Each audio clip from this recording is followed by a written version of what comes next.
Hello everyone, welcome back to the Christian Prodigy. Today we are going to be going over Numbers 21 through 22, so let's get right into it. Chapter 21, Arad destroyed. When the Canaanite king of Arad, who lived in the Negev, heard that Israel was coming along the road to Atharim, he attacked the Israelites and captured some of them.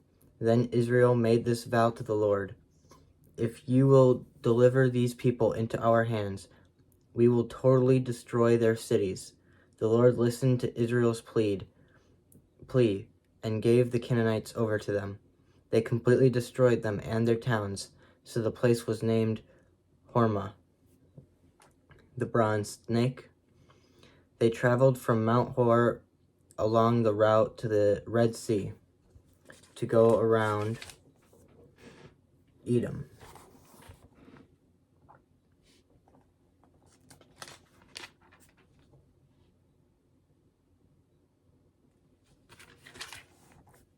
But the people grew impatient on the way. They spoke against God and against Moses and said, "Why have you brought us up out of Egypt to die in the wilderness? There is no bread, there is no water, and we detest this miserable food." Then the Lord sent venomous snakes among them. They bit the people, and many Israelites died. The people came to Moses and said, "We sinned when we spoke against the Lord and against you. Pray that the Lord will take the snakes away from us." So Moses prayed for the people. The Lord said to Moses, "Make a snake and put it up on a pole. Anyone who is bitten can look at it and live." So Moses made a bronze snake and put it up on a pole. Then when anyone was bitten by a snake and looked at the bronze snake, they lived. The journey to Moab. The Israelites moved on and camped at Oboth. Then they set out from Oboth and camped in Abarim in the wilderness that faces Moab toward the sunrise. From there they moved on and camped in the Zered Valley. They set out from there and camped alongside the Arnon, which is in the wilderness extending into Amorite territory. The Arnon is the border of Moab, between Moab and the Amorites. That is why the book of the Wars of the Lord says, "Zahab in Surpha and the ravines, the Arnon and the slopes of ravines that lead to the settlement of Ar and lie along the border of Moab." From there they continued on to Beer, the well where the Lord said to Moses, "Gather the people together, and I will give them water." Then Israel sang this song: "Spring up, O well, sing about it, about the well that the princes dug, that the nobles of the people sank, the nobles with scepters and staffs." Then they went from the wilderness to Mattanah, from Mattanah to Nahale, from Nahale to Bamoth, and from Bamoth to the valley in Moab, where the top of whatever overlooks the wasteland. Defeat of Sihon and Og, I think. Israel sent messengers to say to Sihon, king of the Amorites, "Let us pass through your country. We will not turn aside into any field or vineyard, or drink water from any well. We will travel along the king's highway until we have passed through your territory." But Sihon would not let Israel pass through his territory. He mustered his entire army and marched out into the wilderness against Israel. When he reached Jahaz, he fought with Israel. Israel, however, put him to the sword and took over his land. From the Arnon to the Jabbok, but only as far as the Amorites, because their border was fortified. Israel captured all the cities of the Amorites and occupied them, including Heshbon and all its surrounding settlements. Heshbon was the city of Sihon, king of the Amorites, who had fought against the former king of Moab, and had taken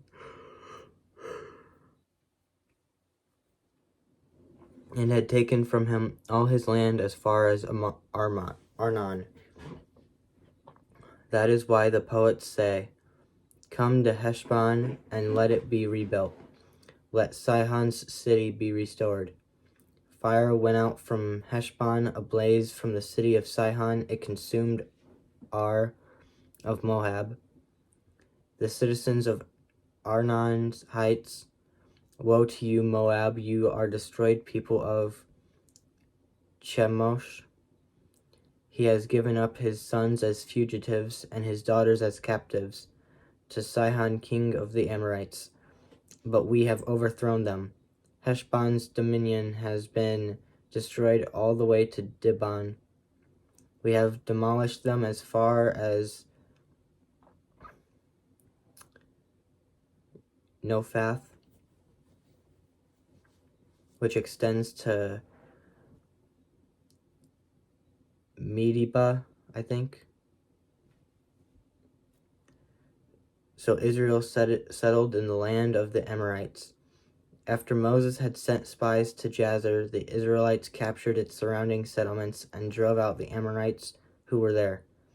Then they turned and went up along the road toward Bashan, and Og, king of Bashan, and his whole army marched out to meet them in the battle at Irdi. The Lord said to Moses, "Do not be afraid of him, for I have delivered him into your hands, along with his whole army and his land. Do to him what you did to Sihon, king of the Amorites, who reigned in Heshbon." So they struck him down together with his sons and his whole army, leaving them no survivors, and they took possession of his land. Chapter 22. Balak summons Balaam. Then the Israelites traveled to the plains of Moab and camped along the Jordan across from Jericho. Now Balak, son of Zippor, saw all that Israel had done to the Amorites, and Moab was terrified because there were so many people. Indeed, Moab was filled with dread because of the Israelites. The Moabites said to the elders of Midian, "This horde is going to lick up everything around us, as an ox licks up the grass of the field." So Balak, son of Zippor, who was king of Moab at the time, sent messengers to summon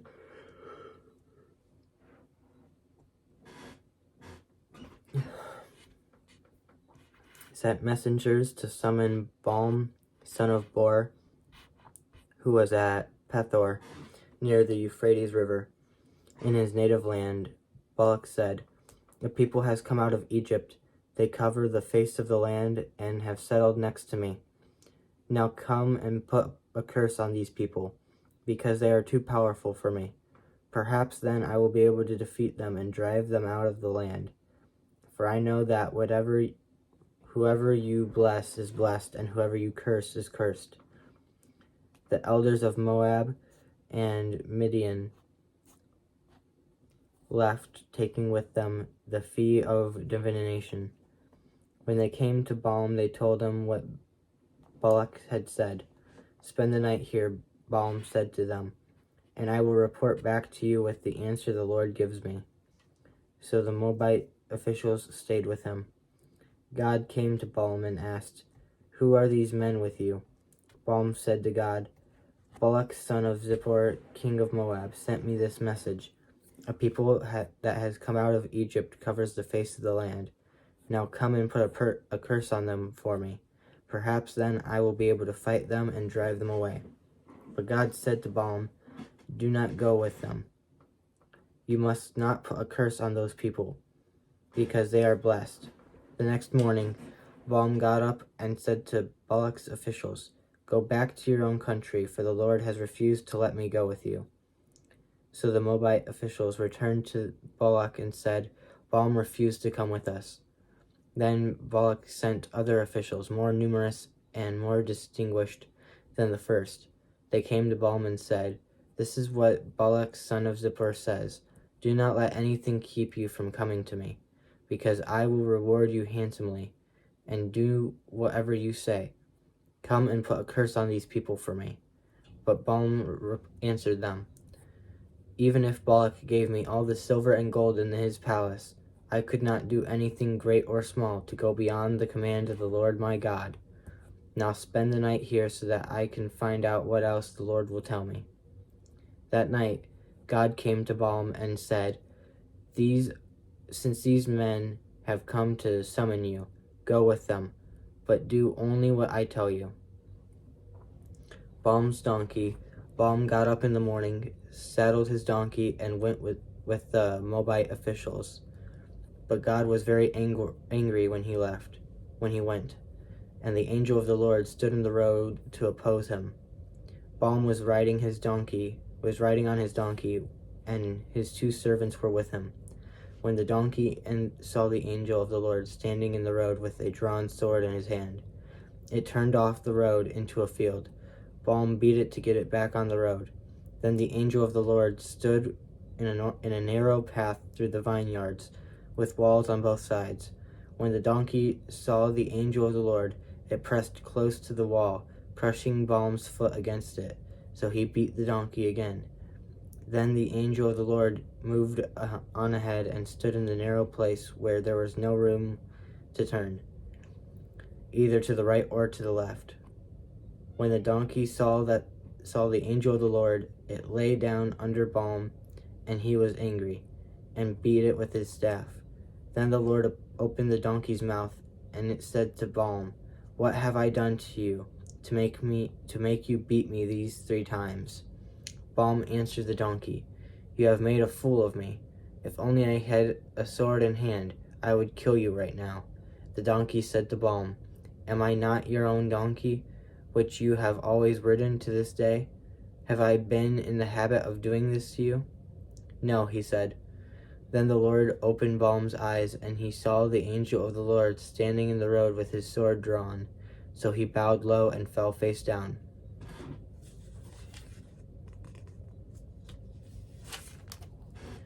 The angel of the Lord asked him, "Why have you beaten your donkey these 3 times?" "I have come here to oppose you because your path is a reckless one before me. The donkey saw me and turned away from me these 3 times. If it had not turned away, I would certainly have killed you by now, but I would have spared it." Balaam said to the angel of the Lord, "I have sinned. I did not realize you were standing in the road to oppose me. Now if you are displeased, I will go back." The angel of the Lord said to Balaam, Go with the men, but speak only what I tell you." So Balaam went with Balak's officials. When Balak heard that Balaam was coming, he went out to meet him at the Moabite town on the Aram border, at the edge of his territory. Balak said to Balaam, "Did I not send you an urgent summons?